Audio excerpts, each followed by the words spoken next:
Hello students, मैं अजय यादव आपका आपके अपने YouTube चैनल आर्य सेकेंडरी पर स्वागत करता हूं। हम लोग का जो सेशन है करंट अफेयर का, यानी कि समसामयिकी से जुड़ी जो भी घटनाएं होगी आज हम लोग इसके बारे में डिस्कस करेंगे। और देखिए, समसामयिकी से जुड़ी जो भी आपके मतलब इससे रिलेटेड जो कुछ भी जीके वाला स्टैटिस्टिक्स वाला क्वेश्चन हो सकता है उसको भी हम लोग क्या करेंगे, उसको भी साथ में रिलेटेड करके चलेंगे आई भाषण में। और देखिए, जहां पर भी आपका करंट अफेयर पूछा जाएगा या तो आपका स्टैटिस्टिक्स के मतलब हर कोई ऐसा एग्जाम है जहां पर ए ना आए, और वहां पर जब प्रश्न बनेंगे तो यहाँ से अगर एक भी प्रश्न आया तो हमारी कोशिश ये रहेगी कि इससे रिलेटेड जो भी प्रश्न हो उनमें से कहीं से भी प्रश्न बने तो इस वीडियो से कहीं से भी अगर मानते हैं टॉपिक है तो इस टॉपिक से कहीं से भी प्रश्न बने तो वह उस एग्जाम में होना चाहिए। हम लोगों का लक्ष्य यही होगा आज भाषण में। तो देखिए, आज का हम लोगों का पहला प्रश्न है, हाल ही में 21 वर्षीय नीलकांत भानुप्रकाश दुनिया के सबसे तेज मानव कैलकुलेटर बन गए हैं। वे कहाँ गए? यहाँ पर बताना है जो 21 वर्षीय नीलकांत भानुप्रकाश हैं ये दुनिया के सबसे तेज मानव कैलकुलेटर बन गए हैं। वे कहाँ गए हैं? जो भानुप्रकाश हैं ये कहाँ गए? तो ये हैदराबाद के, कहाँ के?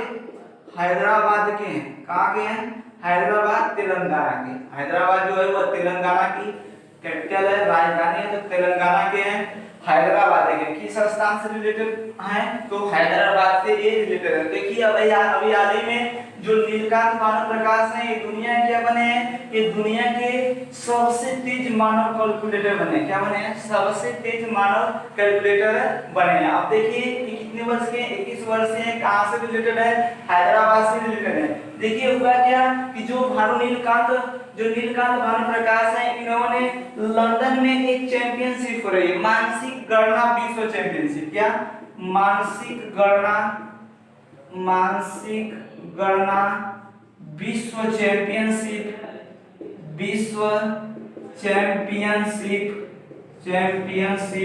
ये जो है ये आपका इंग्लैंड में हो रही है। कहां पर? इंग्लैंड में या यूके में या ब्रिटेन में हो रही है। और यूके में, ब्रिटेन में, कहां पर? लंदन में। यहाँ पर कहां पर? तो इसमें एक आपका जो इंग्लैंड है इसकी राजधानी है लंदन शहर में यह प्रतियोगिता हुई थी। अभी हाल ही में मानसिक गणना विश्व चैंपियनशिप प्रतियोगिता कहां पर आयोजित की गई थी? लंदन यूनाइटेड किंगडम में आयोजित की गई थी। वहीं पर जो नीलकांत भानुप्रकाश ने इन्होंने 65 अंक हासिल किया। कितना? 65 पॉइंट हासिल करके इन्होंने पहला स्थान प्राप्त किया। क्या किया? फर्स्ट स्थान प्राप्त किया इन्होंने। आई भाषण में फर्स्ट रैंक प्राप्त किया किसने? नीलकांत भानुप्रकाश ने। तो अभी हाल ही में जो नीलकांत भानुप्रकाश है इन्होंने मानसिक गणना विश्व चैंपियनशिप जो कि लंदन में खेली गई, कहां पर? लंदन में आयोजित की गई थी, वहां पर 65 पॉइंट हासिल करके इन्होंने जो नीलकांत भानुप्रकाश है ये दुनिया के सबसे तेज मानव कैलकुलेटर बन गए हैं। आई भाषण में इन्होंने कुल कितना पॉइंट हासिल किया? 65 पॉइंट इन्होंने हासिल किया। और एक आगे रहने वाले हैं तेलंगाना हैदराबाद के रहने वाले हैं। कहां के? हैदराबाद के रहने वाले। आप देखिए, जो यह प्रतियोगिता थी इसमें तो फर्स्ट जो स्थान है वो किनको मिला? भानुप्रकाश को फर्स्ट स्थान मिला। सेकंड यानी कि दूसरे स्थान पर कौन रहा? तो लेबनान। कौन? लेबनान के जो प्रतिनिधि थे, जो लेबनान के प्रतियोगी थे वे क्या रहे? वे सेकंड नंबर पर रहे। लेबनान के जो थे वे कहां पर रहे? सेकंड नंबर पर रहे। और आपका थर्ड नंबर पर यूएई के प्रतिभागी रहे। कहां के? यूएई के प्रतिभागी। तो फर्स्ट नंबर पर भारत का प्रतिभागी रहा कौन? नीलकांत भानुप्रकाश। 65 अंक इसने 65 पॉइंट हासिल किया। और इसके साथ ही क्या बने? और एक और बात ध्यान रखिएगा, इस प्रतियोगिता में भारत के लिए इन्होंने क्या किया? भारत के लिए पहला स्वर्ण पदक जीता। क्या किया? भारत के लिए पहला स्वर्ण पदक जीता है। भारत के लिए इन्होंने क्या किया? फर्स्ट गोल्ड मेडल जीता। क्या किया? फर्स्ट गोल्ड मेडल हासिल किया। किसने? नीलकांत भानुप्रकाश ने। और दूसरे स्थान पर कौन रहा? लेबनान के प्रतिनिधि रहे। सिल्वर मेडल और ब्रॉन्ज मेडल मिला आपके यूएई, जो कि तीसरे स्थान पर रहा यूएई का प्रतिभागी। तो अभी हाल ही में नीलकांत भानुप्रकाश दुनिया के सबसे तेज मानव कैलकुलेटर बने हैं। ये तेलंगाना हैदराबाद के रहने वाले। तो देखिए, यहाँ पर जो भी बातें आप लोग बताई गई आशा है समझ में आई होगी। अब हम लोग बढ़ते हैं अपने अगले प्रश्न की ओर। देखिए, अगला प्रश्न है, हाल ही में किस गेंदबाज ने टी20 में 500 से अधिक विकेट लेकर इतिहास रच दिया? तो अभी हाल ही में अभी हाल ही में देखिए, हाल ही में क्या हुआ कि एक गेंदबाज है आपके ड्वेन ब्रावो। कौन? Dwayne Bravo. ड्वेन ब्रावो, और ये इनको डीजे ब्रावो भी कहते हैं। तो ड्वेन ब्रावो जो कि वेस्ट इंडीज के हैं, कहाँ के? वेस्ट इंडीज के हैं। इन्होंने क्या किया है? इन्होंने T20 में 500 विकेट लेकर क्या कर दिया है? इतिहास रच दिया है। तो अभी हाल ही में जो ड्वेन ब्रावो जो कि कहाँ के खिलाड़ी हैं? वेस्ट इंडीज के ऑलराउंडर प्लेयर है। इन्होंने क्या किया है? T20 में 500 विकेट लेकर इतिहास रच दिया है। और ऐसा करने वाले T20 में एक पहले गेंदबाज है। T20 में 500 विकेट लेने वाले फर्स्ट बॉलर है कौन? ड्वेन ब्रावो, जो कि किस देश से संबंधित है?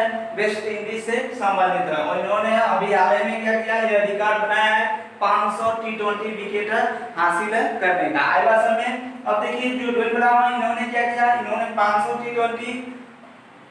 T20 क्या किया? विकेट हासिल किया। और ये कहाँ के हैं? इस बात को ध्यान रखिएगा, वेस्ट इंडीज के हैं। और क्रिकेट से जुड़ी एक और बात, दुनिया के पहले तेज गेंदबाज, पहले दुनिया के क्या हुए हैं? विश्व के, देखिए ये तो कहाँ गए हैं? इस बात तो पता चला कि जो T20 में रिकॉर्ड बनाया है किसने? ड्वेन ब्रावो ने, जो कहाँ गए? वेस्ट इंडीज से 500 विकेट इन्होंने हासिल किया है। और अभी हाल ही में एक रिकॉर्ड और बनाया था। देखिए T20 की अगर बात करते हैं, अगर भारत की बात करते हैं कि भारत में सबसे ज्यादा विकेट लेने वाला T20 में खिलाड़ी कौन है? तो T20 में भारत की तरफ से, इंडिया की तरफ से सबसे ज्यादा विकेट लेने वाला खिलाड़ी है अमित मिश्रा। कौन?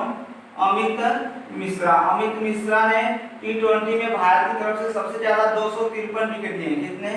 253 विकेट हासिल किए। लेकिन विश्व में नंबर 1 पर हो चुके हैं ड्वेन ब्रावो, जिन्होंने कितना विकेट हासिल किया है? 500 विकेट हासिल किया। अच्छा देखिए, ये तो इंडिया के हुए कौन? अमित मिश्रा, जिन्होंने कितना विकेट लिया?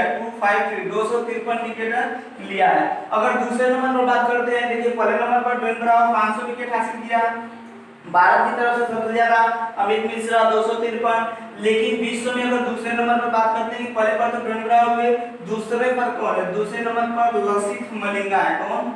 लसिथ मलिंगा। आई बात हमने, तो लसिथ मलिंगा दूसरे नंबर पर है, जो कि श्रीलंका के प्लेयर है। कहाँ के? श्रीलंका के तेज गेंदबाज है। इन्होंने 390 विकेट हासिल किया है। T20 में कितना विकेट हासिल किया है?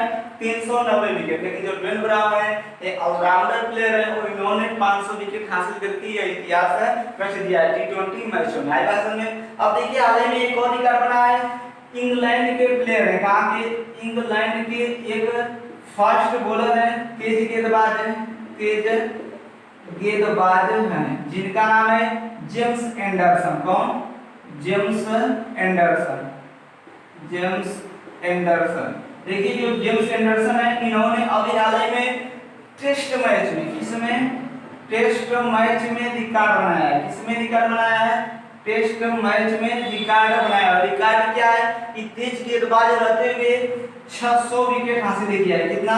600 विकेट हासिल किया है। दुनिया के एकमात्र तेज गेंदबाज जिन्होंने 600 विकेट लिया, जेम्स एंडरसन। दुनिया के नंबर 1 या दुनिया के पहले गेंदबाज जिन्होंने क्या किया, जो कि तेज गेंदबाज रहते हुए दुनिया का पहला तेज गेंदबाज, इस बात को ध्यान रखिएगा, दुनिया का पहला तेज गेंदबाज जिसने 600 विकेट हासिल किया कौन है?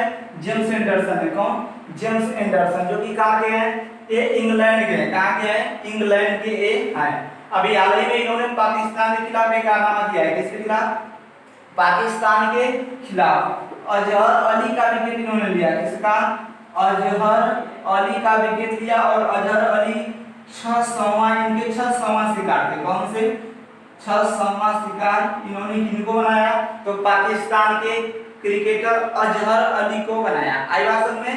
तो अभी हाल ही में जेम्स एंडरसन ने भी एक रिकॉर्ड बनाया है, टेस्ट मैच में तेज गेंदबाज के तौर पर ये पहले गेंदबाज बने हैं जो जिसने क्या किया है? 600 विकेट टेस्ट मैचों में हासिल किया है। और पाकिस्तान के खिलाफ कारनामा किया अजहर अली को आउट करने के बाद।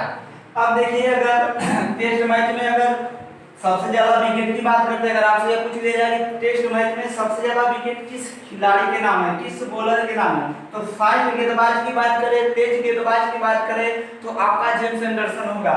लेकिन अगर स्पिनर की बात करें जाए, ऐसे केवल आपसे पूछा जाए कि टेस्ट में सबसे ज्यादा विकेट लेने वाला बॉलर कौन सा है, तो उसका नाम है मुथैया मुरलीधरन। कौन? मुथैया मुरलीधरन। कौन? मुथैया मुरलीधरन। जो देखिए जो मुथैया मुरलीधरन है ये श्रीलंका के, ये भी कहाँ के हैं? श्रीलंका का, विलासित मलिंगा जिन्होंने T20 में 390 लिया है, ये भी श्रीलंका के। आई बात समझ में? तो मुथैया मुरलीधरन जो कि श्रीलंका के, इन्होंने 800 विकेट लिया है। कितना? 800 विकेट लिया। और यह टेस्ट में सबसे ज्यादा किसी खिलाड़ी ने विकेट लिया। दूसरे नंबर पर शेन वॉर्न है। कौन? शेन वॉर्न दूसरे नंबर पर है, जो कि ऑस्ट्रेलिया के, ये कहां से संबंधित है? ये ऑस्ट्रेलिया से संबंधित, मतलब ऑस्ट्रेलिया के थे शेन वॉर्न, इन्होंने 708 विकेट लिया था। कितना? 708 विकेट लिया था। और तीसरे नंबर पर देखिए, पहले पर मुथैया मुरलीधरन, दूसरे पर शेन वॉर्न और तीसरे पर है अनिल कुंबले। कौन? भारतीय के स्पिनर रहे हैं अनिल कुंबले। तो अनिल कुंबले ने 619 विकेट लिया था। कितना? 619 विकेट इन्होंने हासिल किया था। और अभी हाल ही में चौथे गेंदबाज ऐसे अगर देखा जाए पूरा मैच में, मतलब कि पूरे टेस्ट मैच में 600 विकेट लेने वाला खिलाड़ी कौन है? तो अभी हाल ही में आपको बताया गया 600 से अधिक 3 लोग अभी यहाँ पर नाम बताया गया। 600 से अधिक मुथैया मुरलीधरन और शेन वॉर्न और अनिल कुंबले। और चौथे नंबर के खिलाड़ी बने हैं आपके जेम्स एंडरसन। लेकिन तेज गेंदबाज के तौर पर ऐसे अगर पूछा जाए तो चौथे नंबर पर है, लेकिन तेज गेंदबाज की बात करें तो वे पहले नंबर पर है। कौन? James Anderson. तो अभी हाल ही में उन्होंने भी एक रिकॉर्ड बनाया है अजहर अली, जो कि पाकिस्तान की क्रिकेटर है, उनको आउट करने के बाद। तो आशा है यहाँ पर जो भी बातें आप लोगों को बताई गई समझ में आई होगी। अब हम लोग बढ़ते हैं अपने अगले प्रश्न की ओर। देखिए अगला प्रश्न है, हाल ही में किस राज्य में पुलिकली नृत्य का आयोजन किया गया है? तो अभी हाल ही में किस राज्य में पुलिकली नृत्य का आयोजन किया गया है? तो यह केरल में किया गया है। किस राज्य में? केरल में यह जो पुलिकली नृत्य इसका आयोजन किया गया। अभी हाल ही में कहां पर? केरल में किया गया। आप देखिए यह नृत्य कौन सा है? पुलिकली नृत्य। आई भाषा में तो यह जो पुलिकली है दो वर्डों से मिलकर बना है, पुली और कली से। किससे? पुली और कली। पुली का मतलब होता है बाघ। क्या? बाघ। बाघ मतलब टाइगर। क्या? टाइगर। और देखिए कली, कली मतलब होता है आपका नृत्य। क्या? नृत्य। यहाँ पर किससे संबंधित है? या नृत्य से संबंधित है। इसका मतलब होगा नृत्य। नृत्य यानी कि डांस। क्या? डांस। तो जो पुलिकली नृत्य है यह कैसा डांस है? बाघ नृत्य या टाइगर डांस है। क्या? टाइगर डांस है। अब देखिए जो पुलिकली नृत्य है यह कहां पर आयोजित किया गया? केरल में। देखिए केरल में एक त्योहार आयोजित किया जाता है ओणम। अगर आपसे यह पूछ लिया जाए कि ओणम नृत्य या ओणम त्योहार किस राज्य में आयोजित किया जाता है, तो जो ओणम है कहां पर आयोजित किया जाता है? यह केरल में आयोजित किया जाता है। देखिए जो ओणम त्योहार है, इस त्योहार के चौथे दिन, किस दिन? 4th डे या चौथे दिन, इसके चौथे दिन इसका आयोजन किया जाता है। तो जो ओणम है, ओणम त्योहार के चौथे दिन टाइगर डांस का आयोजन किया जाता है या पुलिकली नृत्य किया जाता है। तो अगर आपसे पूछ लिया जाए पुलिकली नृत्य किस राज्य का नृत्य है? केरल। इसका? केरल का।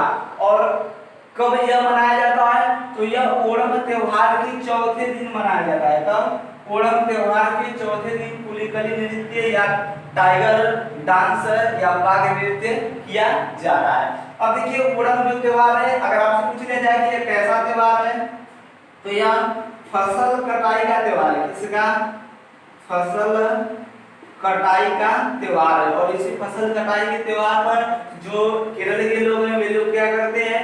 पुलिकली डांस करते हैं। देखिए इसमें होता क्या है कि जितने भी लोग होते हैं सभी लोग अपने, देखिए चेहरे पर मुखौटा, बाघ का मुखौटा पहने हुए होते हैं और पूरे शरीर पर बाघ का चित्र बना रहता है। जो टाइगर है, टाइगर का चित्र पूरे उनके शरीर पर बना रहता है। और वे क्या करते हैं? वे डांस करते हैं। आई भाषा में तो जो पुलिकली नृत्य है, इसमें जो भी लोग होते हैं अपने शरीर पर बाघ का चित्र बनाए रहते हैं और सिर पर मुखौटा पहने रहते हैं और उसके साथ क्या करते हैं? लोग डांस करते हैं। आई भाषा में और किसमें करते हैं? ओणम त्योहार के चौथे दिन पुलिकली नृत्य किया जाता है। और यह कैसा त्योहार है जो ओणम है? फसल कटाई का त्योहार है। अगर आपसे पूछ लिया जाए कि जो पुलिकली नृत्य है यह सबसे ज्यादा कहां पर प्रसिद्ध है? केरल में सबसे ज्यादा कहां पर प्रसिद्ध है? तो केरल में एक जिला पड़ता है आपका त्रिशूर जिला। कौन? त्रिशूर जिला। तो इस त्रिशूर जिले में यह सबसे ज्यादा फेमस है। तो अगर आपसे पूछ लिया जाए जो पुलिकली नृत्य है जो कि केरल राज्य का है, यह किस जिले में सबसे ज्यादा फेमस है? तो त्रिशूर जिले में सबसे ज्यादा फेमस है।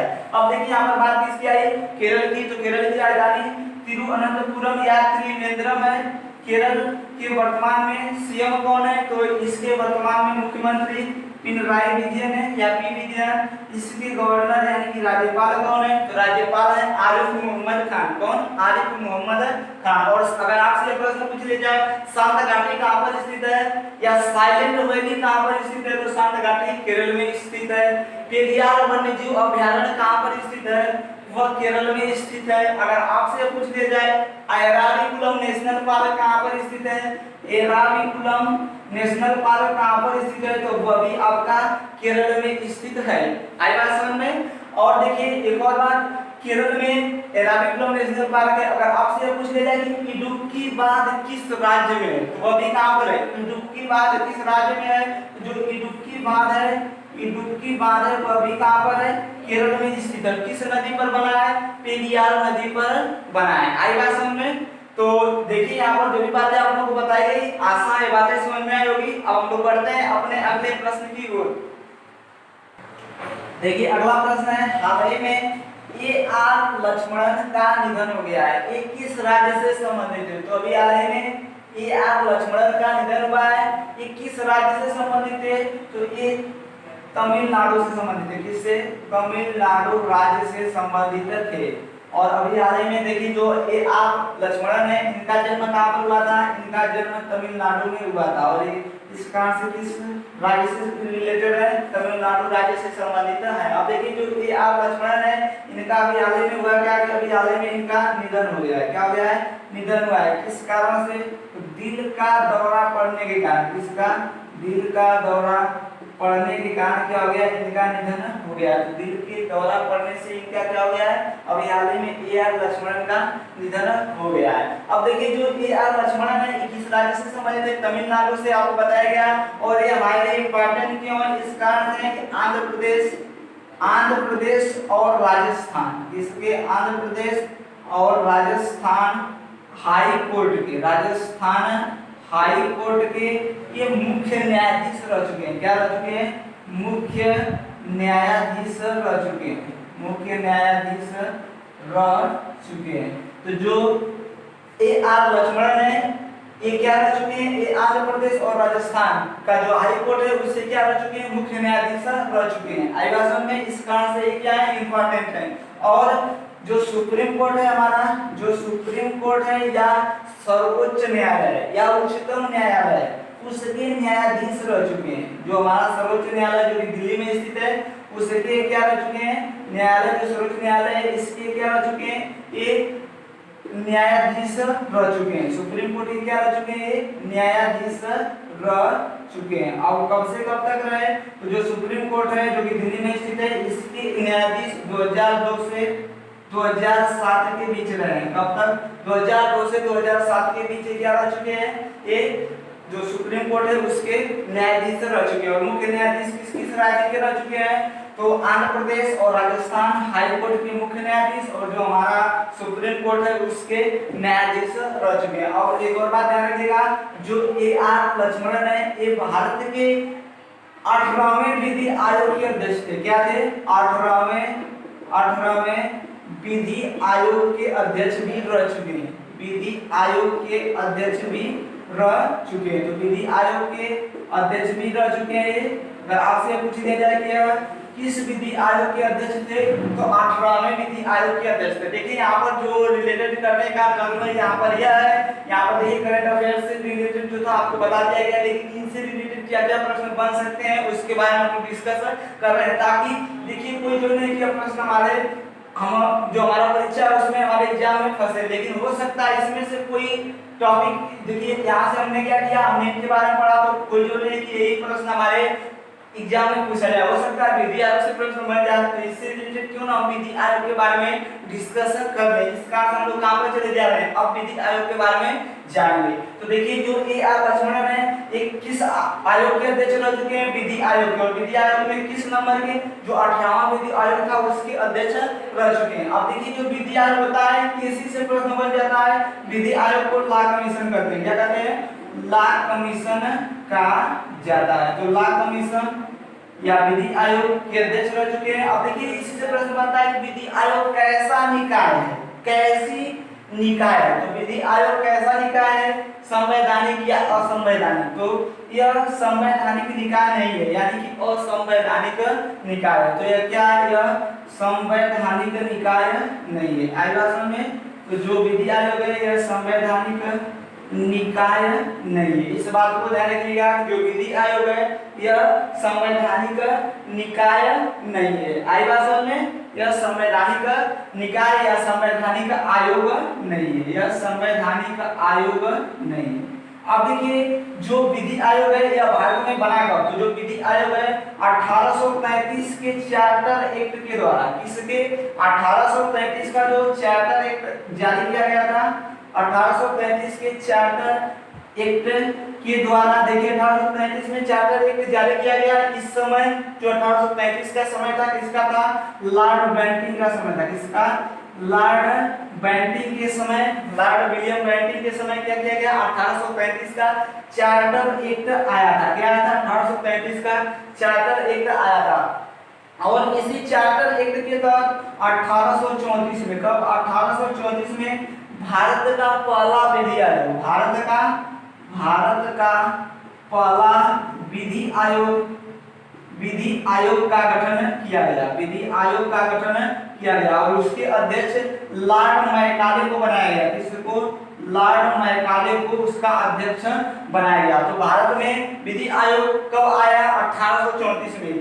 और यह किस एक्ट के द्वारा आया, तो चार्टर एक्ट कौन सा था, 1835 का। और 1835 का चार्टर एक्ट किसके समय आया था, विलियम बेंटिंक के समय आया था। और 1834 में जो भारत का विधि आयोग बना, इसके अध्यक्ष किसको बनाया गया, इसका अध्यक्ष किसे बनाया गया, लॉर्ड मैकाले को बनाया गया। किसको बनाया गया, लॉर्ड मैकाले को बनाया गया। और लॉर्ड मैकाले ने कहा था कि जो एशिया है, एशिया की पूरी शिक्षा यूरोप के एक लाइब्रेरी के बराबर भी नहीं है। इसने यह शब्द कहा था कि एशिया की पूरी शिक्षा जो है वह यूरोप के एक लाइब्रेरी के बराबर भी नहीं है, इसने कहा था। अब देखिए यहाँ पर बात आ गई कि भारत में विधि आयोग कब गठित किया गया, 1834 में बना, जिसके पहले अध्यक्ष कौन थे, लॉर्ड मैकाले थे। और किस चार्टर एक्ट के द्वारा बनाया गया, 1833 के चार्टर एक्ट के द्वारा बनाया गया। और किसके समय में वह चार्टर एक्ट आया था, तो वह चार्टर एक्ट किसके समय में आया था, लॉर्ड विलियम बेंटिंक के समय में आया था। आई बात समझ में। और देखिए यह जो बात है यह भारत की स्वतंत्रता से पहले की बात है, क्योंकि स्वतंत्रता से पहले की बात है। अगर स्वतंत्रता के बाद की बात करें, देखिए 1834-35 में भारत आजाद नहीं हुआ, भारत 1947 में नहीं हुआ। कब, 1947 में। तो अगर आपसे पूछ लिया जाए कि स्वतंत्र भारत के पहले विधि आयोग के अध्यक्ष कौन थे, स्वतंत्र शब्द लग जाए, स्वतंत्र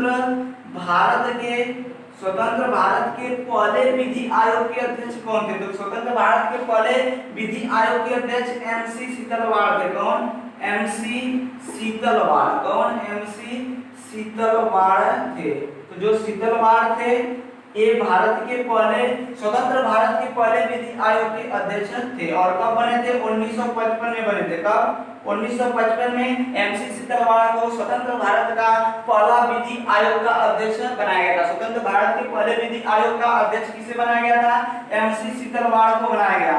कब बनाया गया, 1955 में बनाया गया। इस बात को ध्यान रखिएगा। अब देखिए इस समय वर्तमान में कौन है, तो इस समय वर्तमान में है BS चौहान। कौन, BS चौहान। अगर आपसे पूछ लिया जाए कि वर्तमान में विधि आयोग के अध्यक्ष कौन है, तो वर्तमान में देखिए जो वर्तमान में विधि आयोग है 21वां विधि आयोग। कौन सा, 21वां विधि आयोग। तो आपसे पूछ लिया जाए वर्तमान में 21वें विधि आयोग के अध्यक्ष कौन है, तो वर्तमान में 21वें विधि आयोग के अध्यक्ष हैं बीएस चौहान। कौन? बीएस चौहान। लेकिन स्वतंत्र भारत के पहले विधि आयोग के अध्यक्ष एमसी सीतलवाड़ 1955 में। भारत का पहला विधि आयोग 1834, उसका अध्यक्ष लॉर्ड मैकाले। किस चार्टर एक्ट के द्वारा? 1835 के चार्टर एक्ट के द्वारा। किसके समय?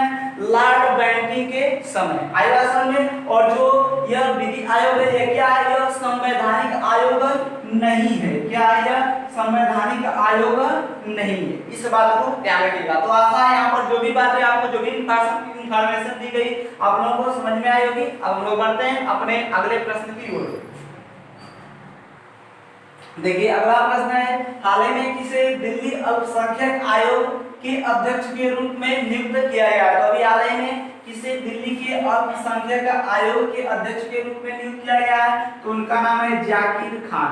इनको जाकिर खान को अभी हाल ही में दिल्ली के अल्पसंख्यक आयोग के अध्यक्ष के रूप में चुना गया। तो अभी हाल ही में दिल्ली के अल्पसंख्यक आयोग के अध्यक्ष कौन बने हैं?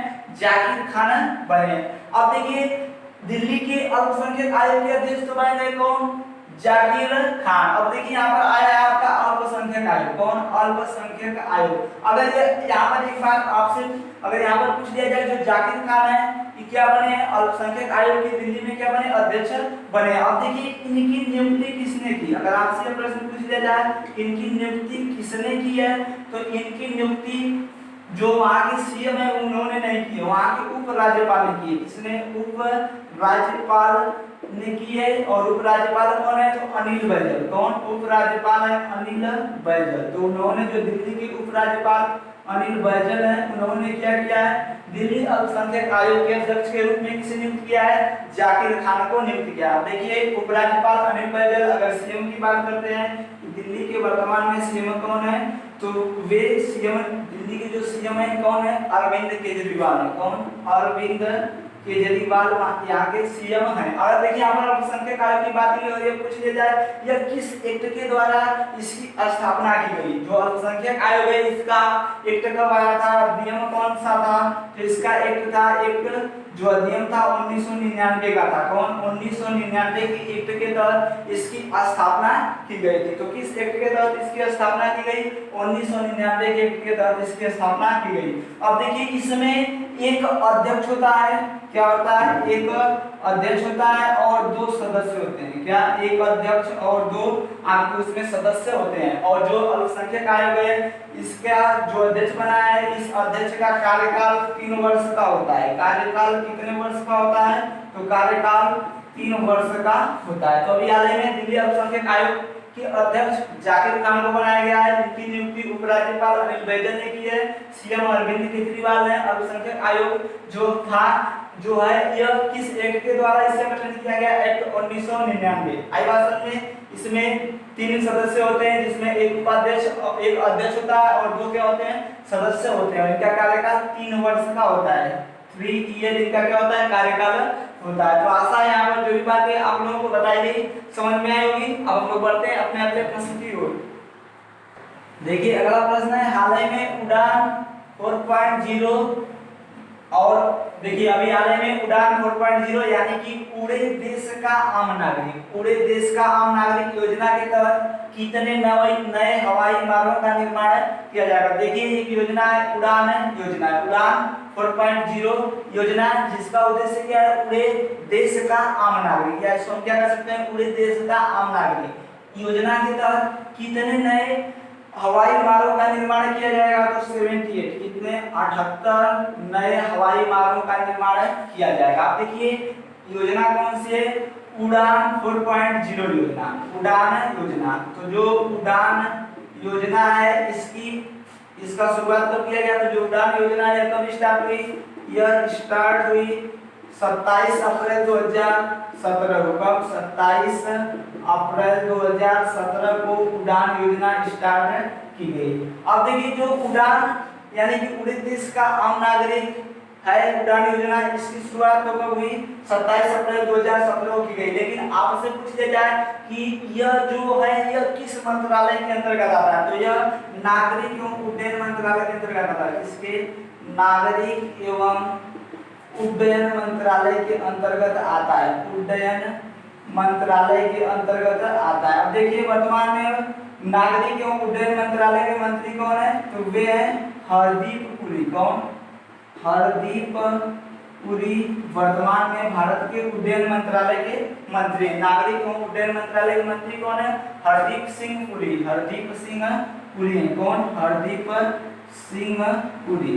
आई बात समझ में। अब देखिए जो उड़ान योजना है इसकी शुरुआत 27 अप्रैल 2017 की गई और अभी हाल ही में 78 नए हवाई मार्गों का निर्माण किए जाने की बात की गई है। अब देखिए जो 78 नए निर्माण किए जाएंगे हवाई मार्ग, इनका उद्देश्य क्या है, तो देखिए जो योजना है इसका उद्देश्य है कि किसी भी राज्य का, कोई भी स्टेट है, उस स्टेट के दो स्थानों को, किनको, दो स्थानों को आपस में कनेक्ट करना। क्या करना, आसपास के जो स्थान है उनको क्या करना, आपस में कनेक्ट करना। और किसके द्वारा कनेक्ट किया जाएगा, हवाई मार्ग के द्वारा कनेक्ट किया जाएगा। यानी कि इसके कहने का मतलब यहाँ पर यह है कि कोई भी दो स्थान में जो आसपास के उनको क्या किया जाएगा, हवाई यात्रा के द्वारा जोड़ा जाएगा। आई बात समझ में। मान लेते हैं कोई स्थान यहाँ पर है इस राज्य का और कोई मान लेते हैं जैसे वाराणसी है, वाराणसी से हमें क्या करना है, कानपुर को जोड़ना है, तो ऐसे क्या किया जाएगा, वहां पर हवाई सुविधा उपलब्ध कराई जाएगी ताकि हम क्या कर सके, जो वाराणसी इसको कानपुर से सीधे कनेक्ट कर सके। आई बात समझ में। तो इसका उद्देश्य क्या है, इसका उद्देश्य है कि किसी भी राज्य के जो आसपास के क्षेत्र हैं उनको क्या करना, आपस में कनेक्ट करना। और इसका एक और उद्देश्य है कि इसमें जो किराया है वो सस्ता है, कि कितना किराया है, जो इसका किराया वो सस्ता है, ताकि जो हमारे आम नागरिक हैं वे भी क्या कर सके, वे भी पूरे देश का आम नागरिक इस योजना में भागीदार हो सके। तो इसका उद्देश्य क्या है, इसका उद्देश्य यह है कि एक ही राज्य के आसपास के जो क्षेत्र हैं उनको क्या करना, आपस में कनेक्ट करना। और इसमें क्या किया जाएगा, सस्ता किराया उपलब्ध किया गया है। देखिए जो किराया है वह 2500 रुपया प्रति घंटा है। कितना, 2500 रुपया प्रति घंटा, मतलब एक घंटे का कितना किराया लगेगा, 2500 रुपया किराया लगेगा। और इसके तहत इसका जो किराया सस्ता, इसका आंसर रखा गया है कि जो भी आम नागरिक है भी क्या कर सके, वे भी इस योजना का लाभ उठा सके और कहीं पर भी आपका इसी सेवा के द्वारा आ जा सके। और एक और बात ध्यान रखिएगा, अभी हाल ही में 78 नए हवाई मार्ग का निर्माण किया जाएगा। अगर आपसे पूछ लिया जाए कि टोटल ऑफ द कुल कितने हवाई मार्ग हो चुके हैं, तो 766। कितने, 766 हवाई मार्ग उपलब्ध हो चुके हैं। तो अभी हाल ही में उड़ान 4.0 योजना के तहत कितने नए हवाई मार्गों का निर्माण किया जाएगा, 78, यानी कि 78। अब देखिए जो यह उड़ान 4.0 योजना है इसकी शुरुआत कब की गई, 27 अप्रैल 2017 को की गई। इसके वर्तमान में ये अगर पूछे जाए किस मंत्रालय के अंतर्गत है, तो नागरिक एवं उड्डयन मंत्रालय, जिसके मंत्री कौन है, हरदीप सिंह पुरी हैं। अब देखिए जो यह योजना है इसका उद्देश्य आपको बताया गया है, इसमें 2500 रुपया प्रति घंटा इसका किराया है। और इसका उद्देश्य है कि किसी भी राज्य के जो आसपास के क्षेत्र हैं उनको क्या करना, आपस में कनेक्ट करना। और इसका एक और उद्देश्य है, इसमें किराया जो सस्ता रखा गया है ताकि जो देश है उसकी जो आम नागरिक वो भी क्या कर सके, जो कम पैसे वाले हैं या गरीब लोग हैं वे भी क्या कर सके, इसमें इस योजना का लाभ उठा सके और अपनी जो ख्वाहिश है उसको पूरा कर सके। तो यहाँ पर आशा है जो भी बातें यहाँ पर आप लोगों को बताई गई समझ में आई होगी। और जो भी बातें यहाँ पर बताई गई अगर आपको अच्छी लगी हो तो वीडियो को लाइक, शेयर और चैनल को सब्सक्राइब जरूर करें। इस वीडियो को देखने के लिए आप सभी लोगों का धन्यवाद।